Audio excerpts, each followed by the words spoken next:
Bismillahirrahmanirrahim. Assalamualaikum warahmatullahi wabarakatuh.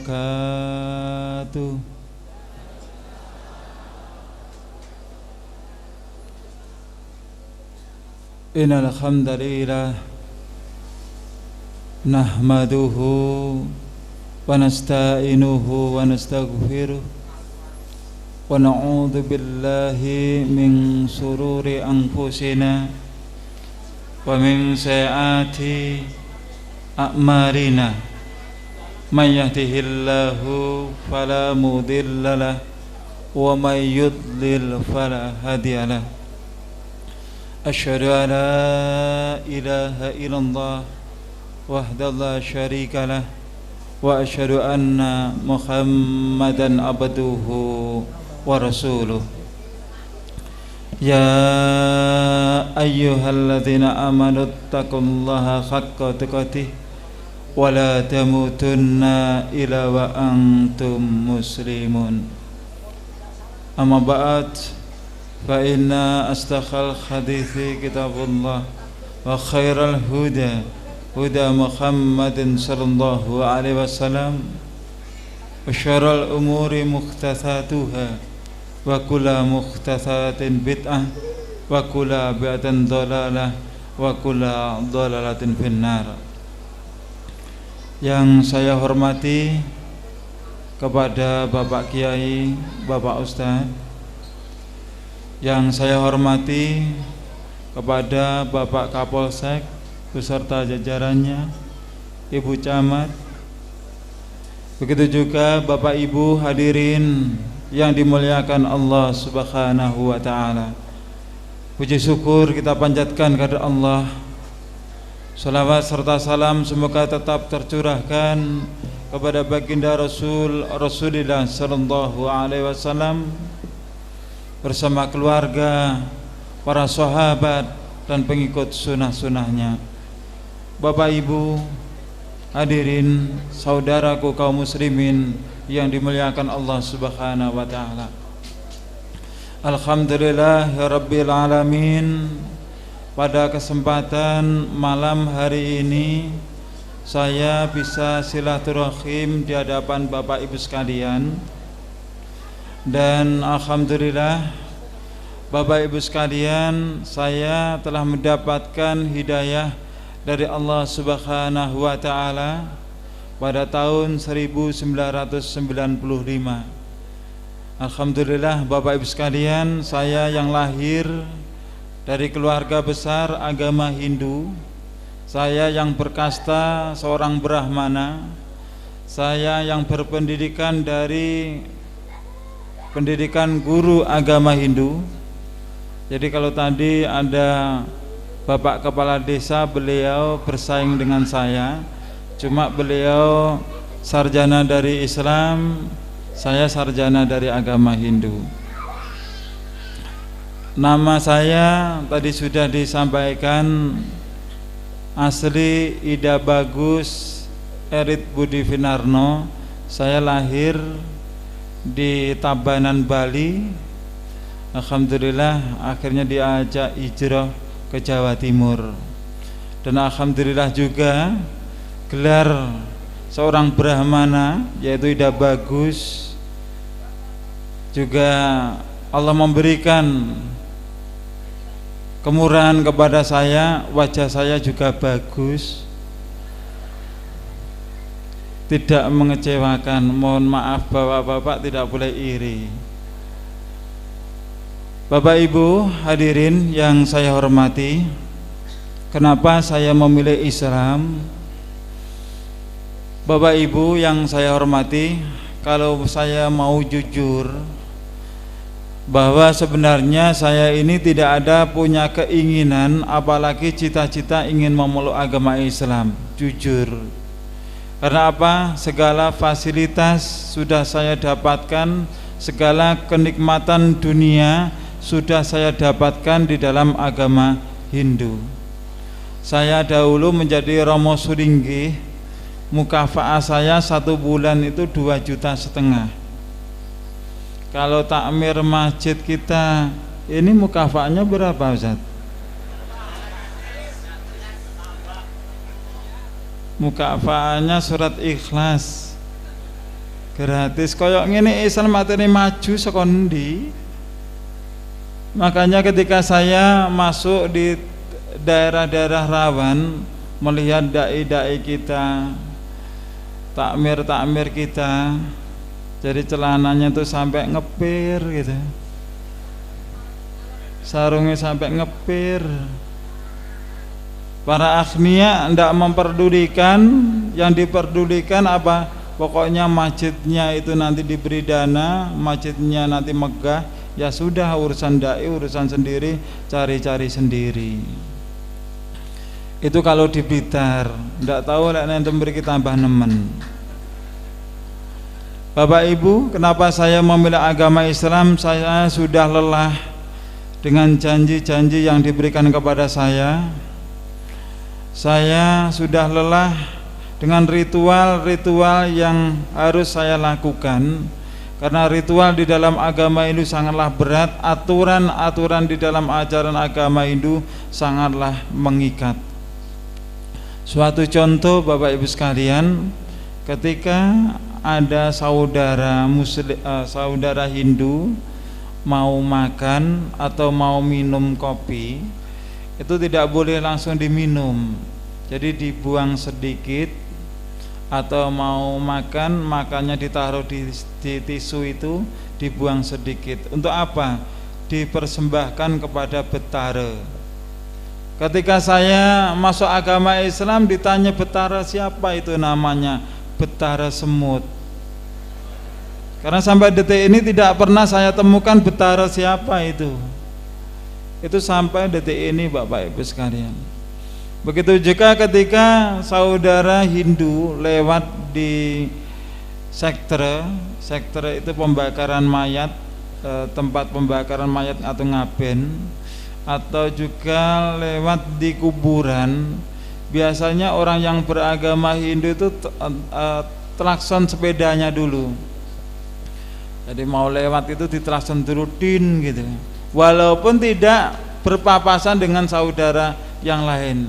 Tujuannya apa? Tujuannya mapamit kepada para Betara.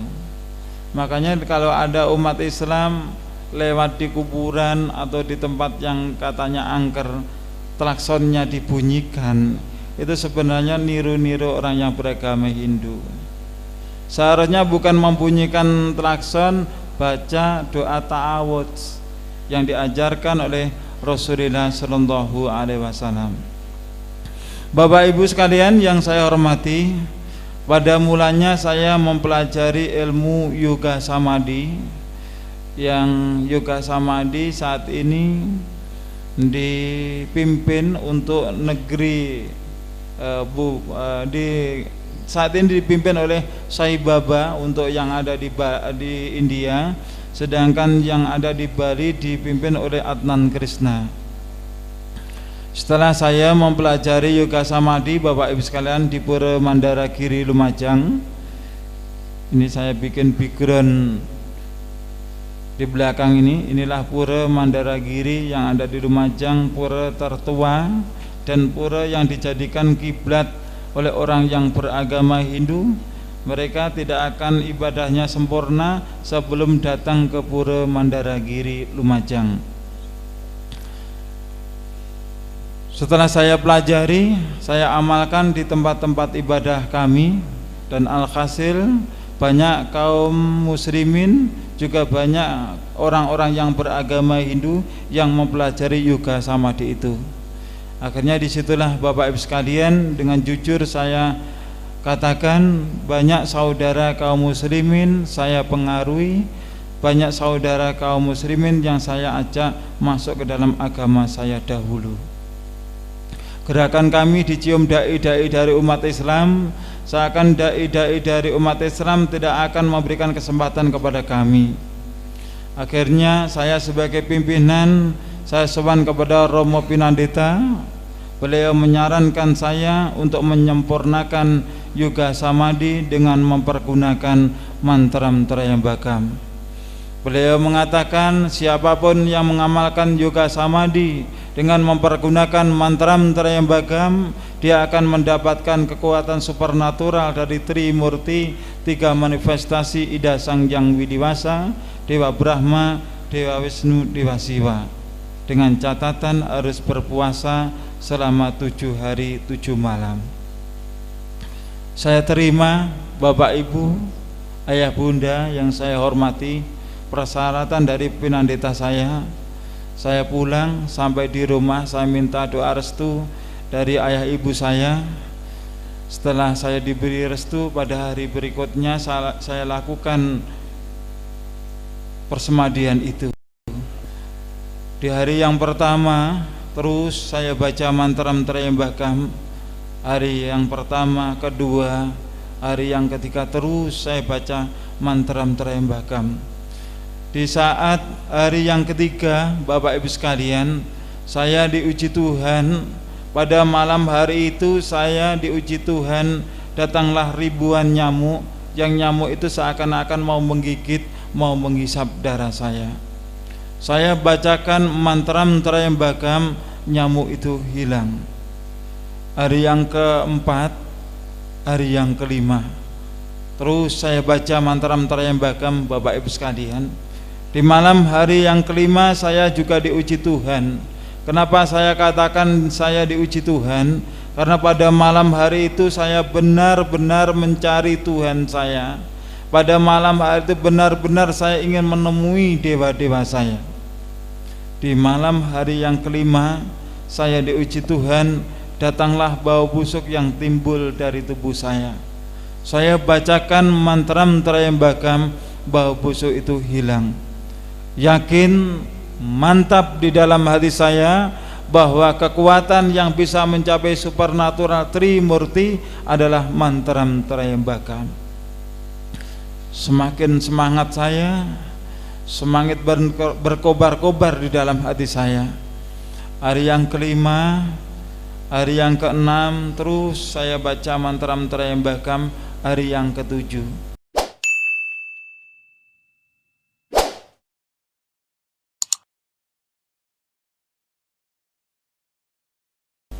mungkin Bapak Ibu sekalian akan bertanya-tanya kepada saya, yang menjadi kesaksian Anda itu mimpi atau kenyataan? Karena banyak orang memberikan kesaksian, begitu hebohnya kesaksiannya, ternyata cuma mimpi. Perlu Bapak Ibu ketahui, bagi orang yang berkasta Brahmana, bagi orang yang berasal dari agama Hindu, kalau dia berkasta Brahmana dan dia sebagai tokoh di dalam agama Hindu, apabila dia bersemadi, apabila dia tertidur, maka hukumnya batal. Apabila dia keluar dari tempat persemadian, hukumnya batal. Apabila ada lampu menyala di tempat persemadian, itu juga batal. Di hari yang ketujuh, Bapak Ibu sekalian, dari pagi saya baca mantra-mantra yang bagam, pagi, siang, malam. Jam 11 malam itu saya merasakan berdebar-debar di dalam hati saya. Saya membayangkan bagaimana wujud Tuhan saya. Saya membayangkan bagaimana bisa sungkem kepada dewa-dewa saya. Jam 11 lewat, jam 12 lewat, jam 1 lewat, jam 2 lewat. Setelah jam 2 lewat itu, Bapak Ibu sekalian, waktu sudah menjelang pagi. Perasaan yang dulunya bergetar di dalam hati saya berganti, Bapak Ibu sekalian, bukan bergetar lagi tapi guncang yang sangat luar biasa. Kenapa? Waktu sudah menjelang pagi, Tuhan dan kekuatan Trimurti, kekuatan supernatural dari Ida Sang Hyang Widiwasa kok belum sampai ke dalam diri saya. Dan disitulah Bapak Ibu sekalian, di malam hari yang terakhir, hari yang ketujuh, pada malam hari itu saya diuji Tuhan dengan suara takbir.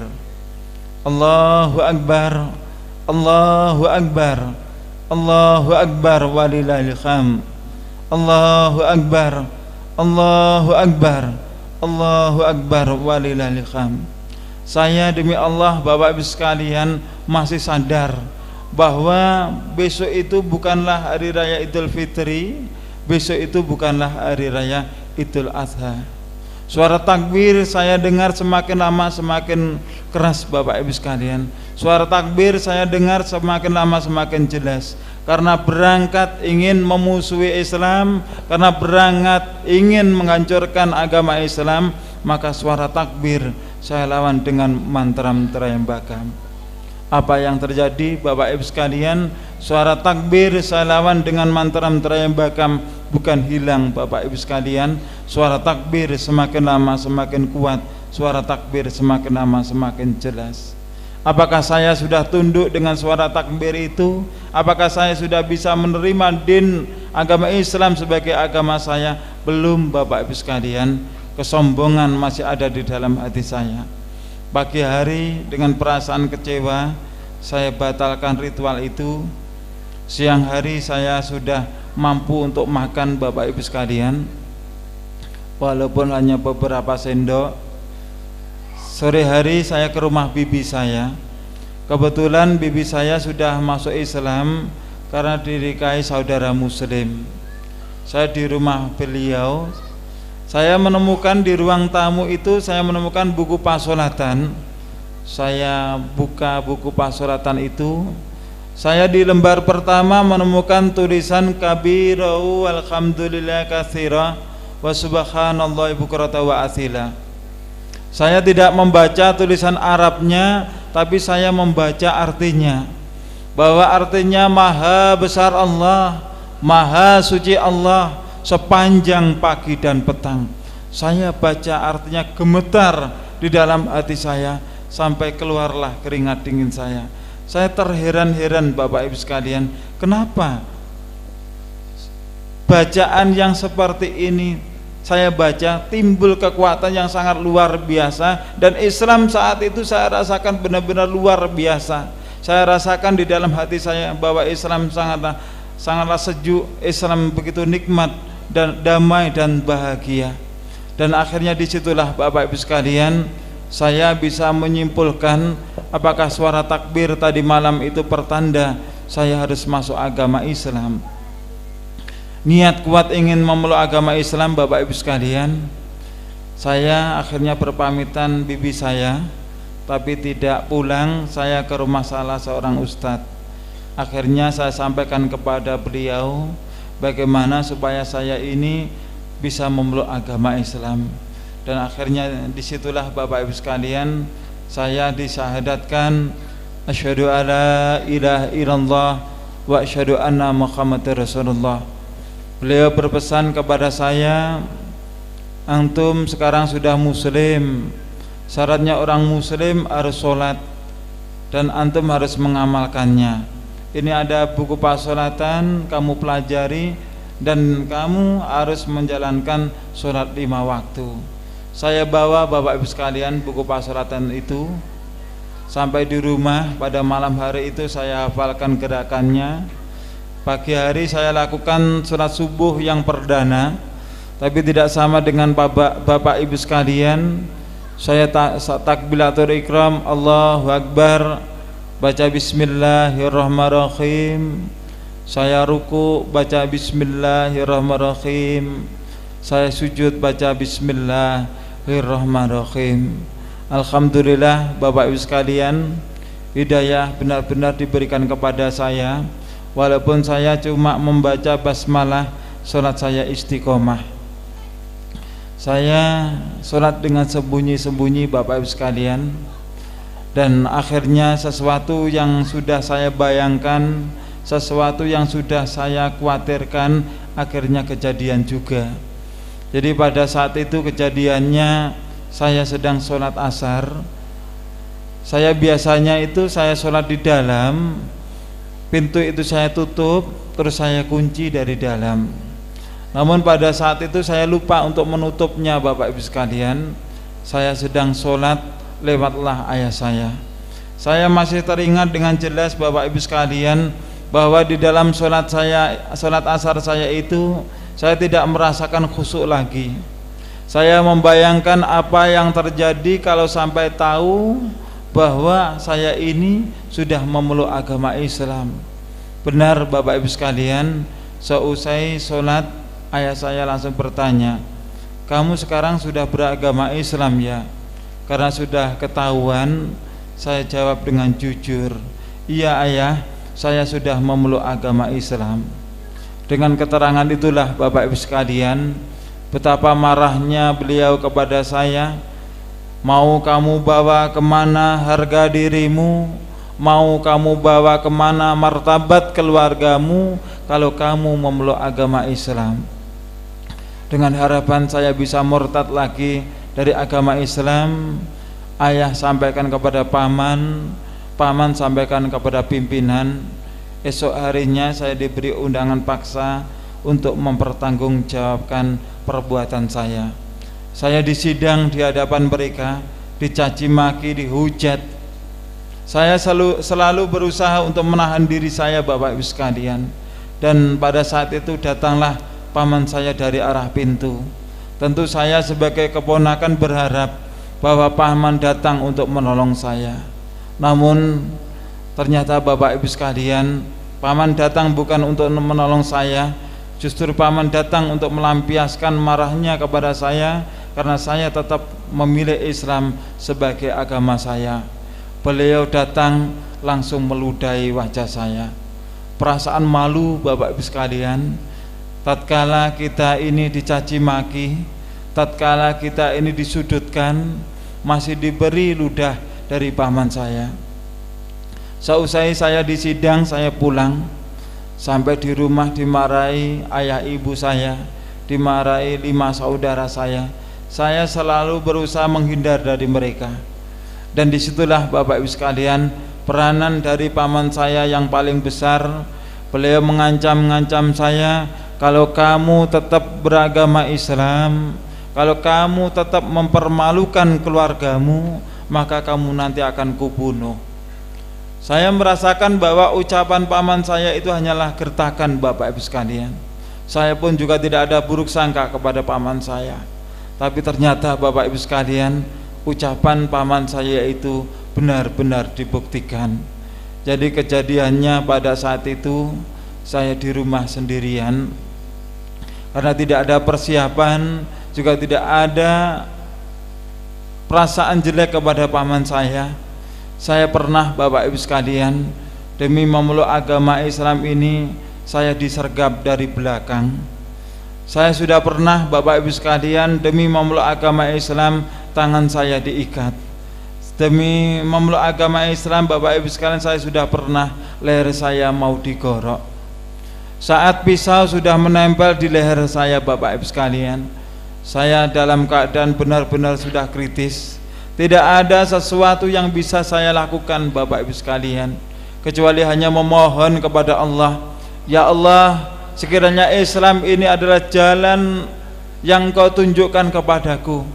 Ya Allah, sekiranya Islam ini adalah jalan untuk menerima tobatku. Ya Allah, sekiranya Islam ini adalah jalan bagaimana aku bisa mendapatkan hidayah-Mu, maka berilah kesempatan kepadaku ya Allah. Berilah kesempatan kepadaku umur panjang. Hanya itulah Bapak Ibu sekalian yang bisa saya lakukan. Saya benar-benar dalam keadaan kritis. Saya tidak bisa membayangkan kalau Allah memberikan kemurahan bahwa saya sampai detik ini bisa bertemu dengan Bapak Ibu sekalian. Doa saya dikabulkan oleh Allah. Ayah saya yang berencana pergi, beliau pulang. Dan sekejam-kejamnya ayah saya tentu tidak akan tega kalau anaknya dijadikan kelinci percobaan. Melihat kejadian seperti itu, ayah saya langsung berteriak. Setelah berteriak memaki paman saya, ayah bertengkar dengan paman saya. Setelah bertengkar dengan paman saya pulang, barulah saya dibebaskan. Setelah saya dibebaskan, ayah saya bertanya kepada saya, kenapa kamu memeluk agama Islam? Kenapa kamu tinggalkan agama nenek moyang?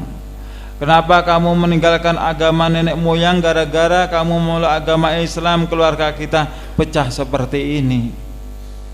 Bapak Ibu sekalian yang saya hormati, saya ceritakanlah kesaksian saya waktu saya menjalankan berpuasa selama 7 hari 7 malam itu.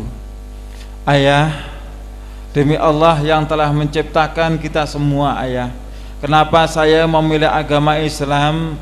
Ayah sendiri tahu bahwa saya di dalam menjalankan puasa 7 hari 7 malam, saya tidak mendapatkan kekuatan supernatural dari Trimurti.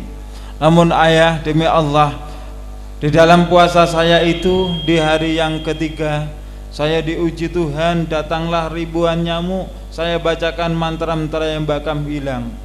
Di hari yang kelima, saya diuji Tuhan, datanglah bau busuk dari tubuh saya bacakan mantra-mantra yang bakal hilang. Tapi demi Allah ayah, di hari yang ketujuh saya diuji Tuhan, datanglah suara takbir, saya lawan dengan mantra-mantra yang bahkan bukan hilang ayah, tetapi suara takbir semakin lama semakin kuat, suara takbir semakin lama semakin jelas. Dari keterangan itulah Bapak Ibu sekalian, berlinanglah air mata ayah saya. Beliau berkata, aku sebagai ayahmu, aku paling lama berpuasa selama 3 hari 3 malam.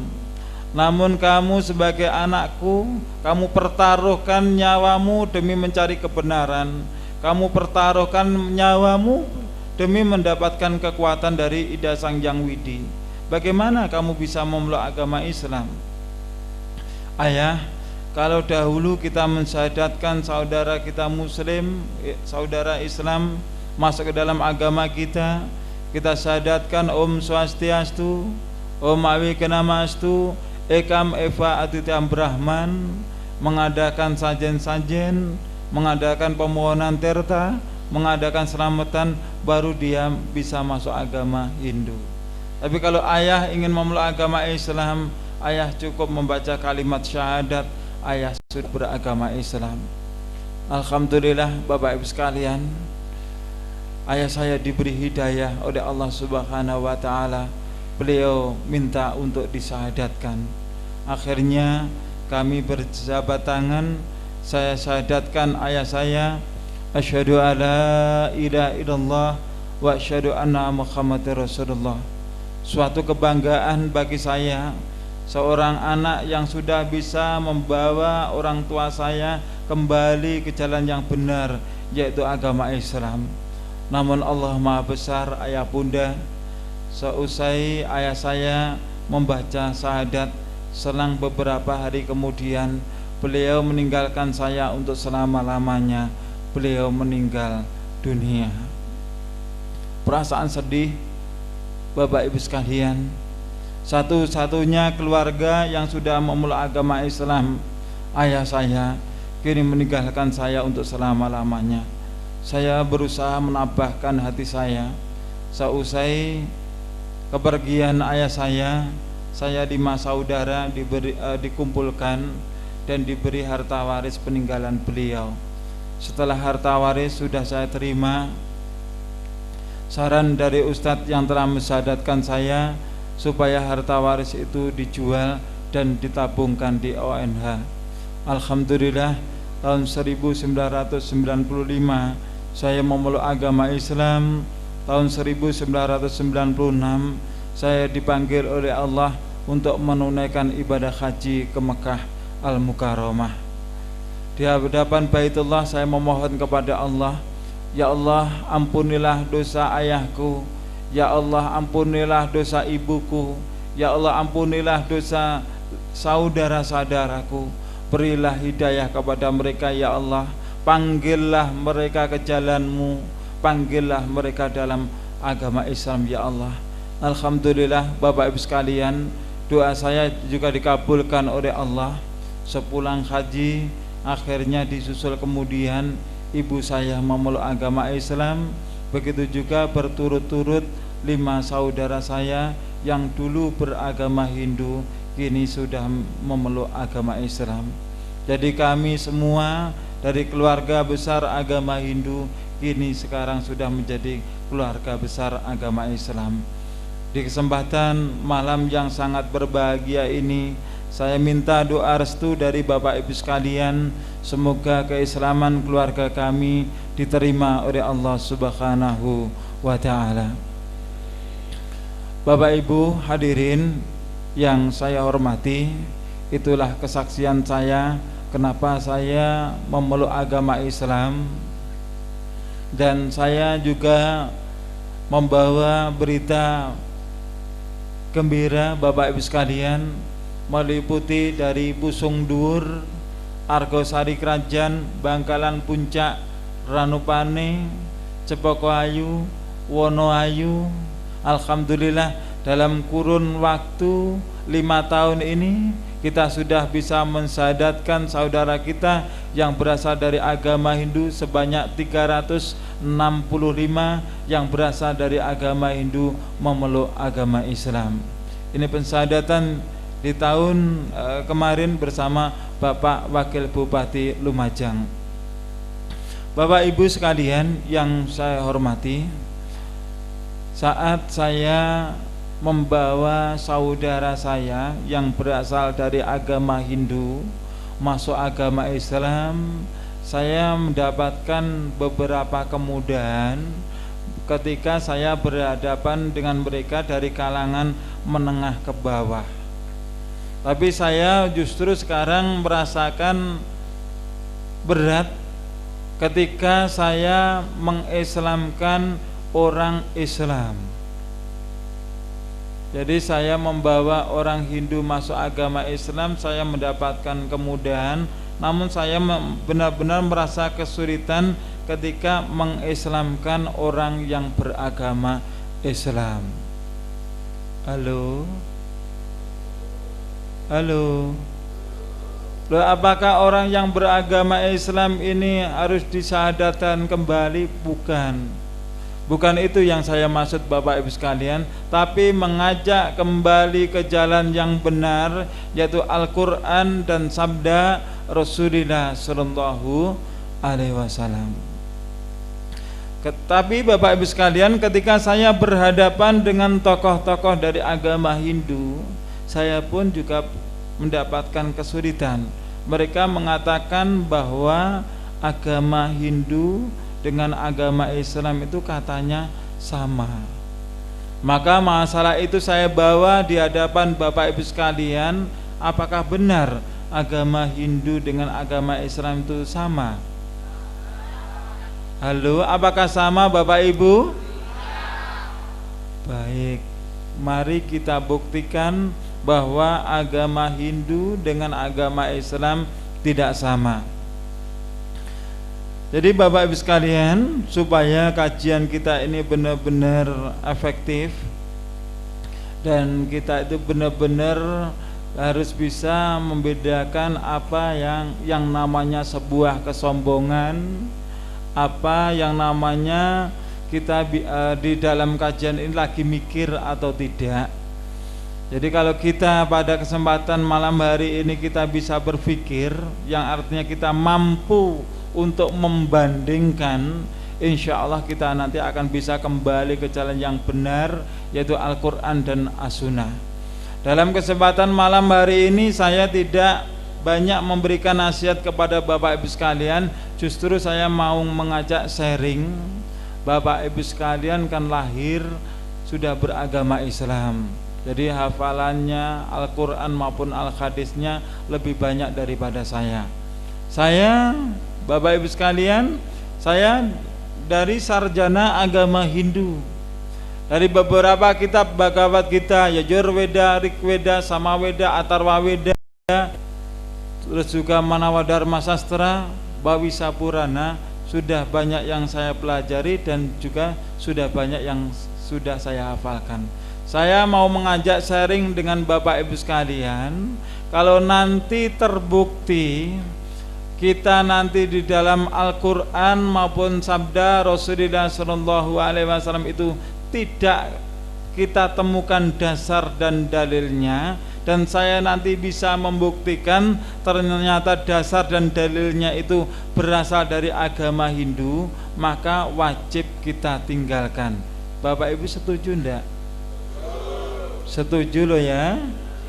Jadi kita tidak terjebak pada ormas apapun, tidak terjebak pada golongan apapun, tapi kita benar-benar berpikir Dan dengan cara berpikir itu kita mampu membedakan biar nanti tidak ada perbedaan di antara kita. Karena apa? Perbedaan itulah yang membuat perpecahan di kalangan kaum muslimin. Kita akan membicarakan tentang kebenaran, Bapak Ibu sekalian. Allah Subhanahu wa taala telah berfirman, Al-haqqu mir rabbika fala takunanna minal mumtarin.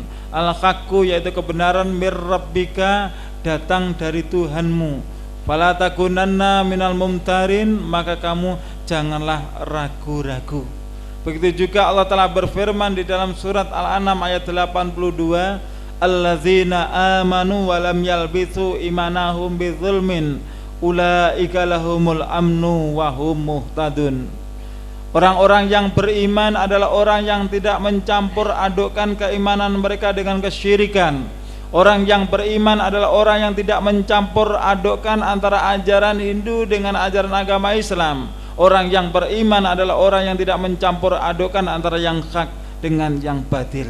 Ulaika lahumul amnu, dan merekalah orang-orang yang mendapatkan ketentraman di dalam hatinya, wahum muhtadun, dan merekalah orang-orang yang menepati hidayah. Jadi saya yang berasal dari agama Hindu masuk agama Islam, saya mendapatkan hidayah. Tapi hidayah yang dikehendaki oleh Allah adalah yang orang yang tidak mencampur adukkan antara yang hak dengan yang batil.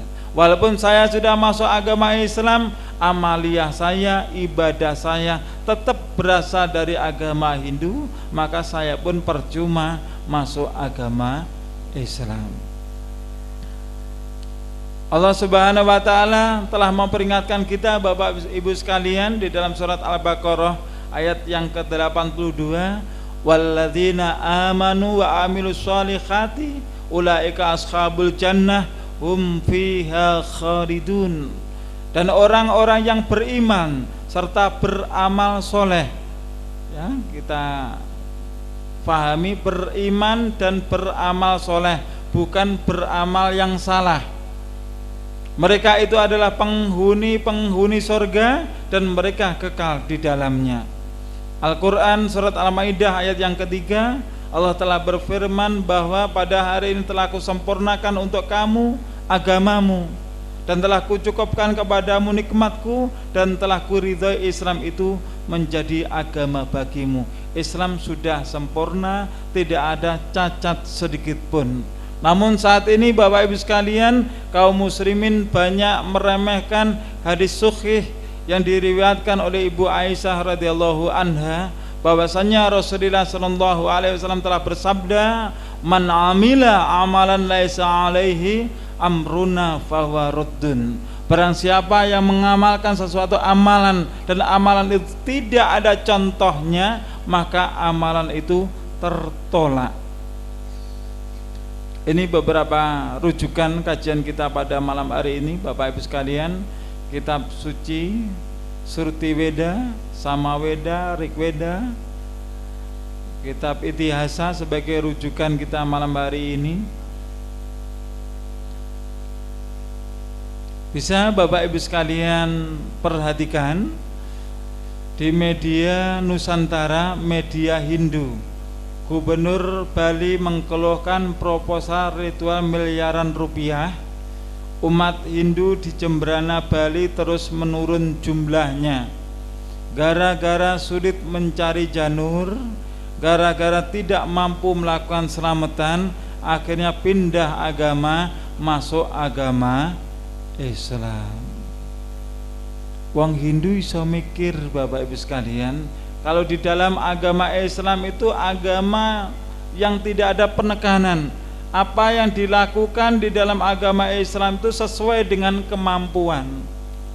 Kemarin Bapak Ibu sekalian, ada saudara kita namanya Ida Ayu Tirta. Beliau masuk agama Islam beberapa waktu yang lalu. Beliau beragama Hindu, suaminya dari Brasil. Setelah nikah beliau tinggal di negara Brasil. Sampai di sana sampai punya keturunan 3. Setelah punya keturunan 3 itu dia pulang ke Bali. Saat menginjakkan kakinya di Pulau Bali, karena sudah lama meninggalkan Indonesia, beliau mendengarkan suara azan. Mendengarkan suara azan itu Bapak Ibu sekalian, beliau langsung mendapatkan hidayah dari Allah. Beliau memilih agama Islam.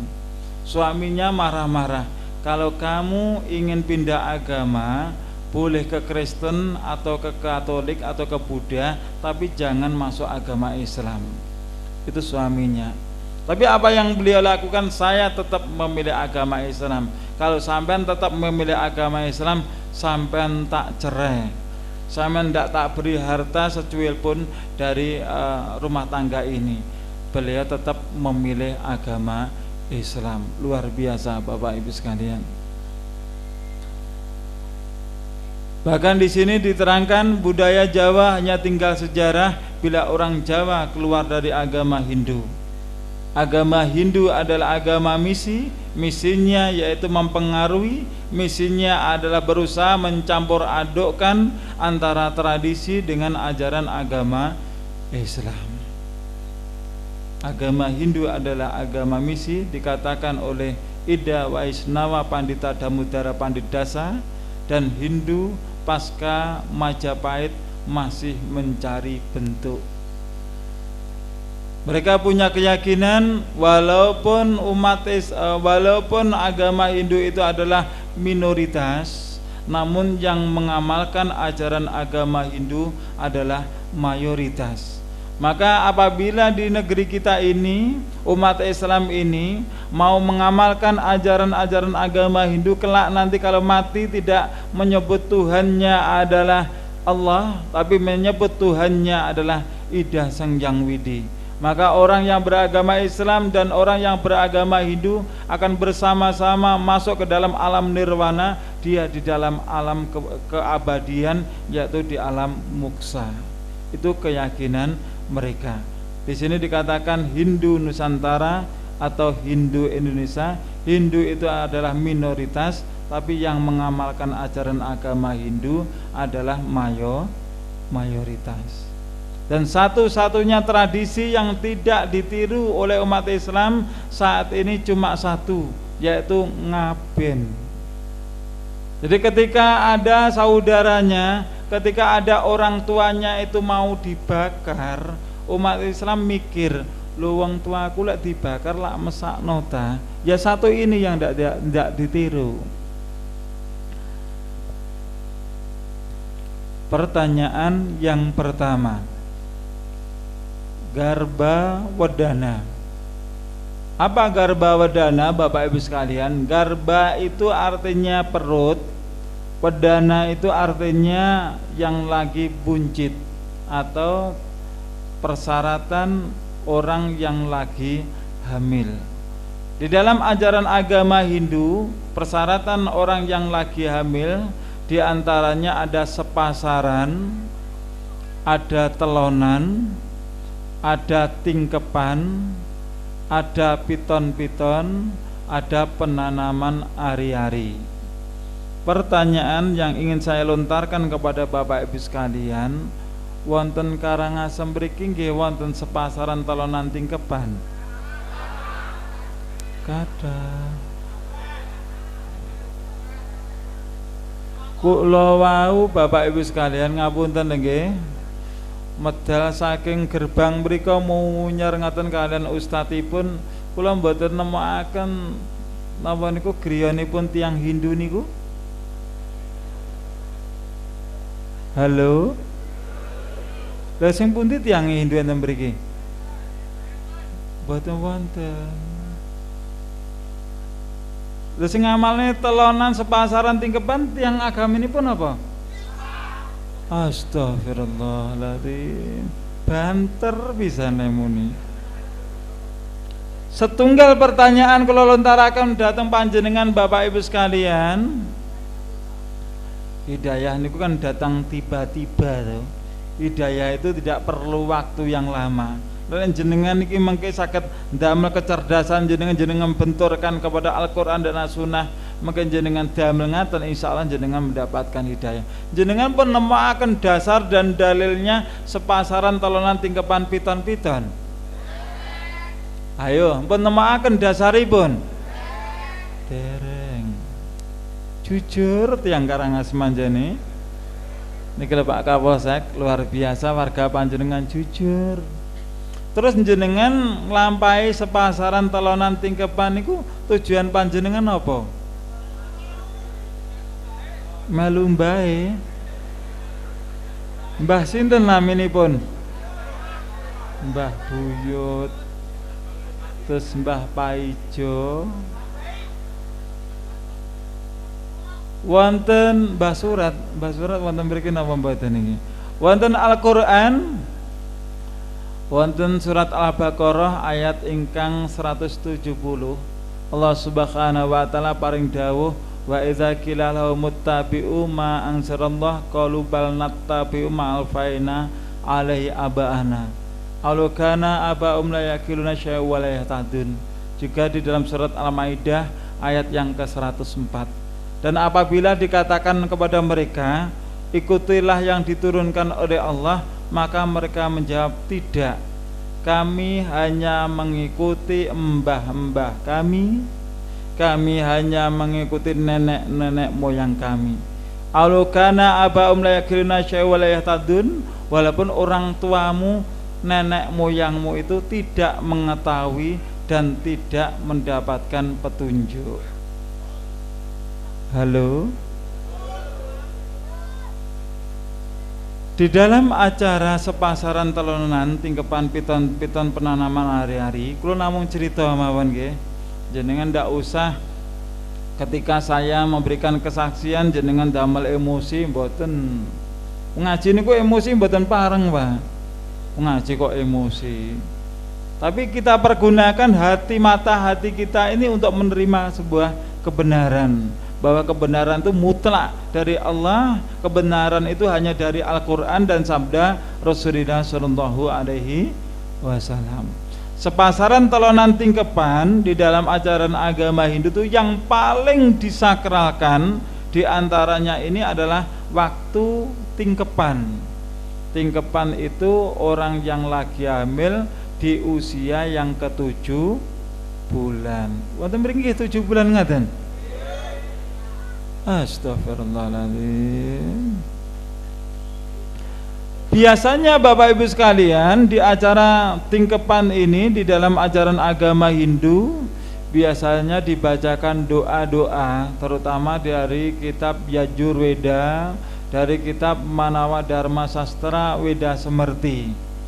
Tujuannya apa? Kalau dibacakan doa-doa dari kitab Weda, kelak kalau anak itu lahir diberikan keselamatan, anaknya lahir nanti tampan kayak Dewa Brahma. Kalau nanti dibacakan ayat-ayat dari kitab Weda supaya nanti lahir selamat, juga kalau diberi karuniai perempuan maka lahir cantik kayak Ibu Saraswati. Itu tujuannya. Namun setelah saya muslim Bapak Ibu sekalian, saya juga sering menemukan acara-acara ritual tingkepan di kalangan muslimin. Juga dibacakan doa-doa, dibacakan ayat-ayat dari Al-Quran. Di antaranya dibacakan surat Yusuf supaya nanti lahir tampan seperti Nabi Yusuf. Dibacakan surat Maryam supaya nanti lahir cantik kayak Ibu Maryam. Tidak dibacakan surat Al-Baqarah supaya lahir tidak seperti sapi. Wonten mriki nggih dibacane ngoten nggih wonten. Wonten.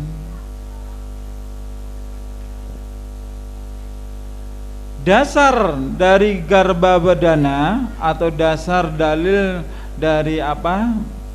Tolonan tingkepan bisa Bapak Ibu sekalian. Kalau tadi kan Bapak Ibu tidak menemukan jawabannya dari Al-Quran dan As-Sunnah kan. Ini saya tunjukkan. Kalau Anda ingin mencari, Anda buka di dalam kitab Samaweda Sloka nomor 7 halaman 35. Di sini disebutkan Aranyur Nihito Jataweda Grabian Iwet Subratyo Garbinibi Diwediwa Inayo Jabadatir Wilmandir Manuceyebi Raknih, yang artinya di antara dua tempat nyala terdapat Jataweda laksana benih suci terpelihara dengan baik pada wanita yang mengandung. Agni dari hari ke hari harus dipelihara oleh manusia yang memelihara dengan membuat persembahan telonan, sepasaran, tingkepan, selapanan, karo tengah tahunan kepada Tuhannya. Ini dasar dan dalilnya. Telonan dan tingkepan yang sering kita jumpai di tengah masyarakat adalah termasuk tradisi agama Hindu, Bapak Ibu sekalian. Upacara ini dilakukan dalam rangka memohon keselamatan anak yang ada di dalam rahim atau dalam kandungan. Anda bisa lihat lagi di dalam kitab Upadesa halaman 46. Apa aturan-aturan di dalam ajaran agama Hindu? Kalau cerita Hindu jenengan boten usah tersinggung, tapi lek jenengan tersinggung anjane anjenengan niku agamanipun Hindu. Yang pertama adalah pengabaian. Apa pengabaian? Yaitu upacara pemanggilan Atman. Yang kedua sambutan upacara, yaitu sambutan peneguhan Atman. Yang kedua jangganan atau suguhan terhadap sedulur papat, yaitu kakang kawah adi hari-hari, kakang kawah adi wuragil. Dan disyaratkan bagi orang yang beragama Hindu ketika menjenguk si jabang bayi itu tidak boleh langsung menuju bayinya, tapi harus menuju dapur. Jadi kakinya itu dimasukkan dulu ke dapur yang kanan, terus habis kanan yang kiri, sehabis yang kakinya tangannya itu. Tangan kanan terus tangan kiri. Wonten mriki nggih wonten ngoten niku? Kathah. Kok padha to? Sakmenika Bapak Ibu sekalian, naminipun napa niku? Tungku, alat memasak. Niku pun boten wonten, nyaris pun boten wonten, wontenipun LPG.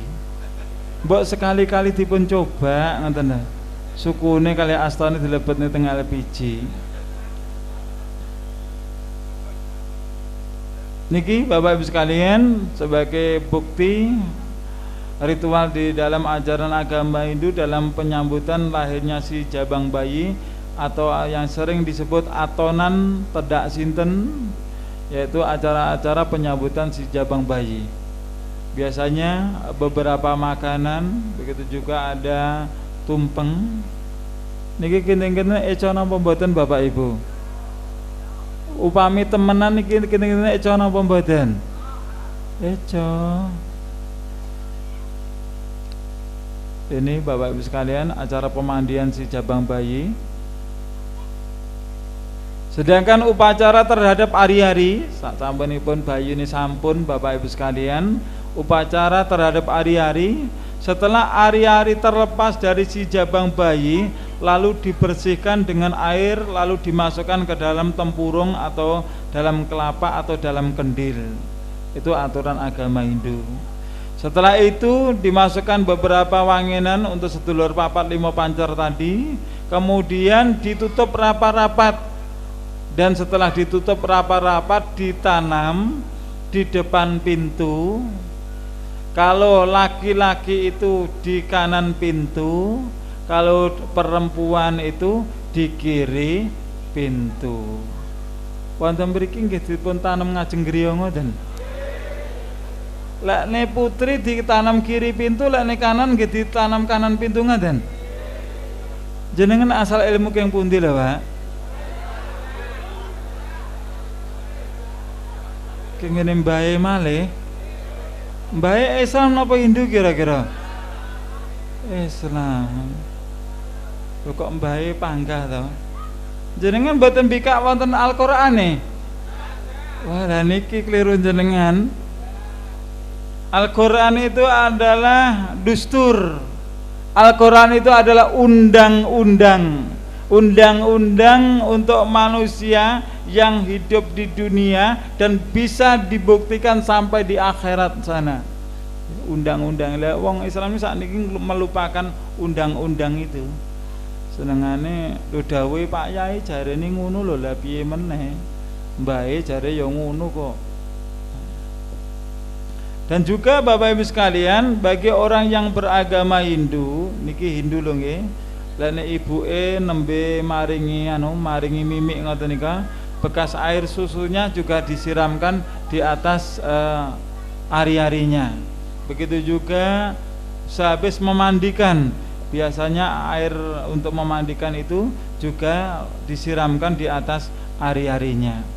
Begitu juga bagi orang yang beragama Hindu, karena ari-ari itu tempat bersemayamnya sedulur papat limo pancer, maka ari-ari itu bagi orang yang beragama Hindu pada saat malam hari diberi lampu. Wonten mriki nggih dipun paringi lampu. Lho kok padha malih to, Pak? Niki penanaman hari-hari lek wonten Bali Bapak Ibu sekalian dipun paringi lampu. Dan niki beberapa persyaratan dalam ritual itu. Ini kalau penanaman hari-hari memakai kendil kalau di Jawa. Nah ini, jadi kalau di kampung-kampung Bapak Ibu sekalian, kalau di kampung-kampung itu diberi lampu lentera itu. Tapi di kota tidak ada lampu lentera malahan. Karena apa, minyak tanah sudah sulit, tidak diberi lampu lentera, tapi diberi lampu listrik. Luwih canggih iku.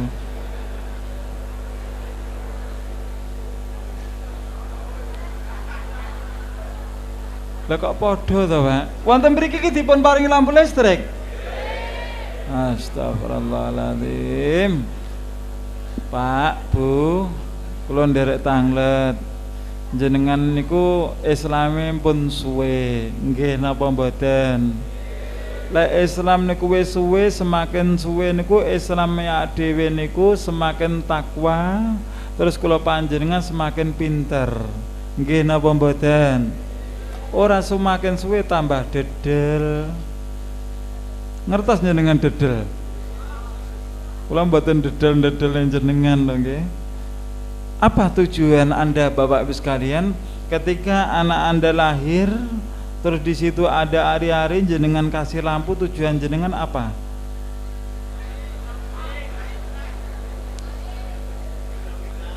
Tujuannya apa? Ustadku kekel-kekel gak iso ngomong malah kudu guyu tok. Apa tujuan panjenengan? Jenengan kan mengikuti mbah-mbahe ya sudah niku tujuan apa? Karena jenengan ikut mbah-mbahe. Wis mun kula tampi. Terus tujuan jenengan ki ambak kok jenengan kasih lampu, tujuan jenengan apa? Padang. Yang harus terang itu ruangan bayi, ruangan tamu atau ruangan ari-ari? Ayo. Sing seharusnya terang itu rumah kita, kamarnya bayi, atau tempatnya hari-hari? Maksud semuanya. Salah sitak Pak Saman Pele. Nah, kalau Hindu bagaimana Pak? Jadi Bapak Ibu sekalian, Hindu meyakini bahwa hari-hari tadi sudah saya sampaikan ada sedulur papat lima pancer. Dari para dewa yang turun dari alam nirwana itu, ketika dia turun ke alam dunia, dia tidak langsung menemui bayinya, tapi dia langsung menemui ari-arinya. Karena ari-ari itu ada hubungan dengan si jabang bayi. Karena para dewa itu turunnya itu malam hari, Bapak Ibu sekalian. Malam hari kan gelap toh Pak. Timbangane napa niku goleki ari-ari angel, enten mriku niku dipun paringi lampu. Mergane dewane gak nggawa senter ngono lho Pak, ngerti ya sampean niku.